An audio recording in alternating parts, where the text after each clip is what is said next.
So hello everyone, welcome to my channel. Sangeeta drawing ওয়ার্ল্ডে তোমাদের স্বাগত জানাই।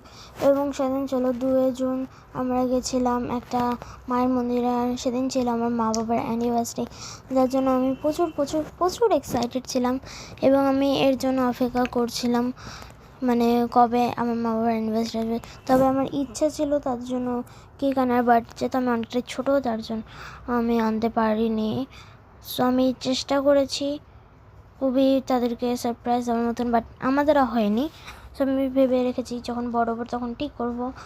অ্যান্ড মায়ের মুখ দেখে আমি একটা আনন্দ পেয়েছি, অনুভব করতে পেরেছি, মানে কি বলবো। আর এদিক থেকে একটা আন্টি বারবার মানে ক্যামেরা নিয়ে যাচ্ছিলো, তার জন্য আমার প্রচুর মানে কি বলবো, একটু আলাদা রকমই লাগছিলো, যার জন্য ভালো মতন ভিডিওটা নিতে পারছিলাম না।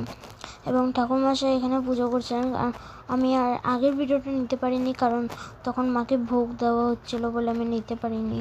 অ্যান্ড এখানে তিনি খুব ভালো মতন করে করছিলেন। হঠাৎ করে ফোনটা নিচে চলে আসায় আমি ঠিক মতন ভিডিওটা করতে পারিনি, বাট আমি আবার চেষ্টা করেছিলাম উঁচুতে নিয়ে গিয়ে, এবং খুব ভালো মতন ভিডিওটা করার চেষ্টা করেছিলাম। অ্যান্ড দুপাশে আরও দুটো মন্দির ছিল, হ্যাঁ, কিন্তু আমি সেগুলো ভিডিও নিই নাই, ওগুলো আমি পরে পার্টে গিয়ে নিশ্চয়ই বলবো। সো এখন এই পার্টে যেসব হচ্ছে আমি তোমাদের সেগুলো দেখাচ্ছি। আর বলতে গেলে একটা ভিডিওতে তো এতগুলো ইস্যু করা যাবে না, সো আমি এক্সপ্লেন করতে পারবো না। একটা ভিডিও অনেকটাই বড় এই ভিডিওটা, যে জন্য আমাকে পার্ট বানাতে হয়।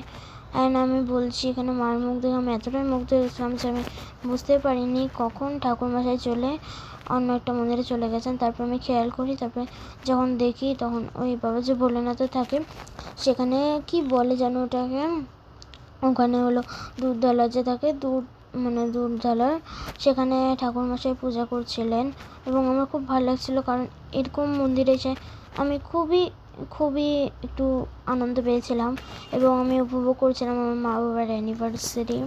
তবে এই জায়গাটা খুব সুন্দর ছিল। আমি যতগুলো মন্দিরে গেছিলাম তার থেকে মনে হয় এই জায়গাটা বেশি একটু ছিল শান্তির মতন।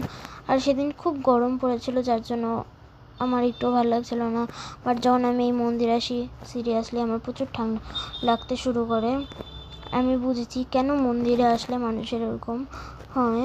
অ্যান্ড খুবই একটু অসাধারণ লাগছিল। আর প্রত্যেক বছর আমরা একটা মায়ের মন্দিরে যাই, আর মা তো মাই হয় না।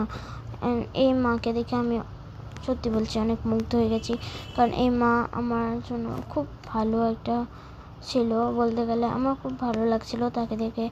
এবং এখানে ঠাকুরমশাই পুজো করছেন। সো বাই, কারণ পার্ট 2 আমি খুব শীঘ্রই নিয়ে আসছি। বাই।